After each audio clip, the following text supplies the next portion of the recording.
শিক্ষার্থী বন্ধুরা, এবার আমরা চলে যাই পৌরনীতি ও সুশাসনের চতুর্থ অধ্যায়ে ই গভর্নেন্স।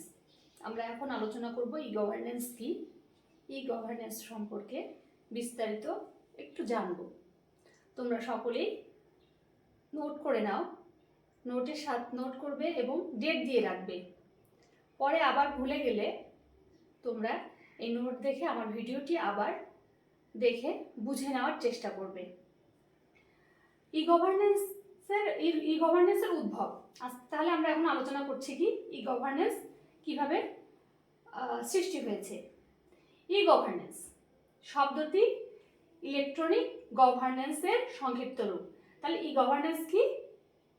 ইলেকট্রনিক গভর্নেন্সের সংক্ষিপ্ত রূপ। তাহলে দেখো, একে ডিজিটাল গভর্নেন্স, অনলাইন গভর্নেন্স, প্রযুক্তি নির্ভর গভর্নেন্স বা শাসন নামেও অভিহিত করা হয়। ই গভর্নেন্স, প্রথমে বললাম ই গভর্নেন্সের পরিপূর্ণ রূপ হচ্ছে ইলেকট্রনিক গভর্নেন্স। এটা কিন্তু আমাদের এমসিকিউতেও আসে, ই গভর্নেন্সের পূর্ণ রূপ কি। তখন তোমরা এটা মনে করে প্রশ্নের উত্তরটি হচ্ছে খাতায় পরিপূর্ণভাবে দেওয়ার চেষ্টা করবে। ডিজিটাল পদ্ধতিতে বিভিন্ন প্রতিষ্ঠানের মধ্যে মিথস্ক্রিয়া সাধিত হলে ই গভর্নেন্সের উদ্ভব ঘটে। তাহলে এই যে ডিজিটাল পদ্ধতিতে বিভিন্ন প্রতিষ্ঠানের মধ্যে মিথস্ক্রিয়া সাধিত হয়, সরকারের সাথে এক দেশের সরকারের সাথে আরেক দেশের সরকারের সাথে জনগণের সাথে ব্যাংকের বিভিন্ন প্রতিষ্ঠানের সাথে, সংগঠনের সাথে মিথস্ক্রিয়া হয় এই ই গভর্নেন্সের মাধ্যমে। ই গভর্নেন্সের সংজ্ঞা: সাধারণভাবে ইন্টারনেটের মাধ্যমে সরকারি বিভিন্ন তথ্য ও সেবা জনগণের নিকট পৌঁছানোকে ই গভর্নেন্স বলে। বিশ্ব ব্যাংক, ওয়ার্ল্ড ব্যাংক প্রদত্ত সংজ্ঞায় বলা হয়েছে, ই গভর্নেন্স বলতে সরকারি তথ্য প্রযুক্তি অর্থাৎ নেটওয়ার্ক, ইন্টারনেট, মোবাইল ব্যবহারের মাধ্যমে জনগণ, ব্যবসায়ী এবং সরকারের অন্যান্য শাখার মধ্যে যোগাযোগের সক্ষমতাকে বোঝায়। জাতিসংঘ 2006 সালে এক সংজ্ঞায় বলেছে যে ইউনাইটেড নেশনস 2006 সালে এক সংজ্ঞায় বলেছে, সরকারি তথ্য ও সেবা ইন্টারনেট এবং ওয়ার্ল্ড ওয়াইড ওয়েবের মাধ্যমে জনগণের নিকট পৌঁছানোর ব্যবস্থাই হলো ই গভর্নেন্স। তাহলে আমাদের একটু ধারণা হলো। আবার দেখি, ই গভর্নেন্স হচ্ছে দক্ষ, গুরুত্বপূর্ণ ও স্বচ্ছ রূপান্তরিত সরকার। তাহলে দক্ষ, গুরুত্বপূর্ণ ও স্বচ্ছ রূপান্তরিত সরকার, যা তথ্য প্রযুক্তির ব্যবহারের মাধ্যমে জনগণের নিকট উন্নত সেবা নিশ্চিত করে। মূল কথা, তথ্য ও প্রযুক্তির মাধ্যমে জনগণের কাছে যে সেবা পৌঁছে দেওয়া হয় সেটাই হচ্ছে কিন্তু ই গভর্নেন্স। ই গভর্নেন্স কি শুধুমাত্র ইন্টারনেট নির্ভর? না, নিম্নলিখিত বিষয়গুলো এর সাথে যুক্ত: telephone, fax, mobile, tracking system, CCTV, RFID, biometrics, smart card, online, e voting, TV এবং রেডিও ভিত্তিক জনসেবা প্রদান ইত্যাদি সবকিছুই কিন্তু ই গভর্নেন্স হিসাবে আমরা ব্যবহার করে থাকি এবং এইভাবে ই গভর্নেন্স বলি আমরা। এই সবগুলোই হচ্ছে ইলেকট্রনিক গভর্নেন্স। দেখো, ভারতের অন্ধ্রপ্রদেশের মুখ্যমন্ত্রী চন্দ্রবাবু নাইডু ই গভর্নেন্সকে স্মার্ট গভর্নেন্স বলে অভিহিত করেছেন। স্মার্ট গভর্নমেন্টের তাহলে কয়টা উপাদান উনি বলেছেন? স্মার্ট, এস দিয়ে বলছেন উনি সিম্পল, এম দিয়ে বলেছেন মোরাল, হ্যাঁ, এ দিয়ে বলেছেন অ্যাকাউন্টেবল, আর দিয়ে রেসপন্সিভ, টি দিয়ে ট্রান্সপারেন্ট। তাহলে কি? সিম্পল মানে সরল, নৈতিকতা, মোরাল নৈতিকতা, হ্যাঁ, অ্যাকাউন্টেবল জবাবদিহিতা, সাড়া প্রদানকারী, রেসপন্সিভ মানে সাড়া প্রদানকারী, তারপর হচ্ছে ট্রান্সপারেন্ট স্বচ্ছতা।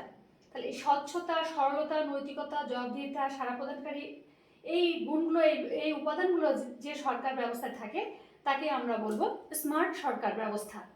তাহলে মুখ্যমন্ত্রী ভারতের অন্ধ্রপ্রদেশের মুখ্যমন্ত্রী চন্দ্রবাবু নাইডু বলেছেন এই ই গভর্নেন্সকে স্মার্ট গভর্নমেন্ট। ই গভর্নমেন্ট এবং ই গভর্নেন্স, ই গভর্নমেন্ট এবং ই গভর্নেন্স যে দুটি ধারণা আছে, এই দুটি ধারণা আমরা বলতে পারি ই গভর্নেন্স। ই গভর্নেন্স মানে হচ্ছে ই শাসন, আর ই গভর্নমেন্ট মানে ই সরকার। আমি শাসন বলতে কি বুঝি? সরকার যেভাবে যে ব্যবস্থার মাধ্যমে আমাদেরকে পরিচালনা করে, সরকার যেভাবে পরিচালনা করে সেটাই হচ্ছে কিন্তু শাসন ব্যবস্থা। আর সরকার কি? সরকার একটা প্রতিষ্ঠান, একটা বডি, যাকে আমরা যার মাধ্যমে জনগণের আশা আকাঙ্ক্ষা বাস্তবায়িত হয়, জনগণের সকল চাহিদা, মৌলিক চাহিদা পূরণ করে সরকার।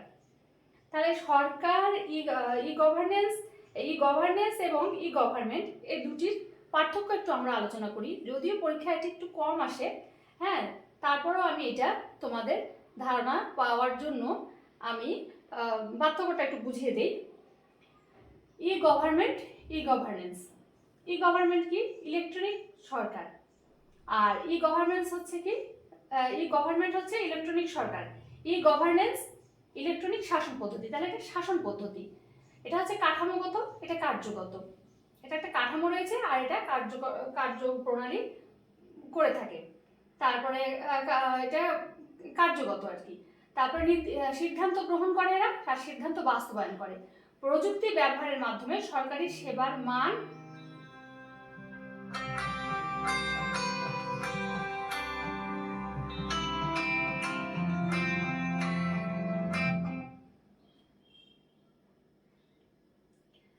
প্রযুক্তি ব্যবহারের মাধ্যমে সরকারি সেবার মান উন্নয়ন, যেখানে জনগণ গ্রহীতা। প্রযুক্তি ব্যবহারের মাধ্যমে সরকারি সেবার মান উন্নয়ন এবং জনগণের অংশগ্রহণ নিশ্চিতকরণ। তারপরে একটা জিনিস দেখো, ই গভর্নেন্সের কয়টি স্তরসমূহ রয়েছে। আমরা পরিণত সুশাসনে যখন প্রথমেই সুশাসন পড়েছিলাম, সুশাসনের 4টি স্তম্ভ পড়েছিলাম। 4টি স্তম্ভ কি কি? 4টি স্তম্ভ হচ্ছে আইন, স্বচ্ছতা, জবাবদিহিতা, আইনের শাসন, অংশগ্রহণ। তাহলে এই যেমন সুশাসনের 4টি স্তম্ভ রয়েছিল, স্বচ্ছতা, জবাবদিহিতা, আইনের শাসন, অংশগ্রহণ, সেরকমই এখানেও 4টি স্তম্ভ রয়েছে। জনগণ, প্রক্রিয়া, প্রযুক্তি, তারপরে কি একটা দেখো, উৎসসমূহ। জনগণ হচ্ছে গ্রহীতা এখানে। প্রক্রিয়া, যে প্রক্রিয়ার মাধ্যমে এই হচ্ছে ই গভর্নেন্স পরিচালনা করা হয়। প্রযুক্তি যেটা টেকনোলজি। উৎসসমূহ যে সব জায়গাগুলো থেকে আসে, যেমন সরকারের মাধ্যমে, সরকার শুধু উৎস বলতে সরকারই হয় না, বিভিন্ন প্রতিষ্ঠানই ওইখানে হতে পারে। তাহলে আমরা বলতে পারি হচ্ছে রিসোর্স, টেকনোলজি, প্রসেস, পিপল। এখানে 4টি স্তম্ভ আমরা আলোচনা করলাম। তারপরে দেখো, ই সেবা প্রদানের জন্য ব্যবহৃত প্রযুক্তি। কম্পিউটার, ই সেবা প্রদানের জন্য ব্যবহৃত প্রযুক্তি।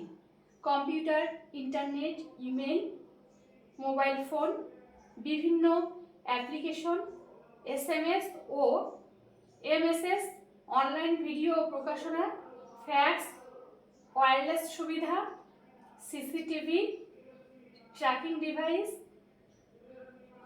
ট্রাফিক ব্যবস্থাপনা, নির্বাচন সংক্রান্ত প্রযুক্তি, রেডিও।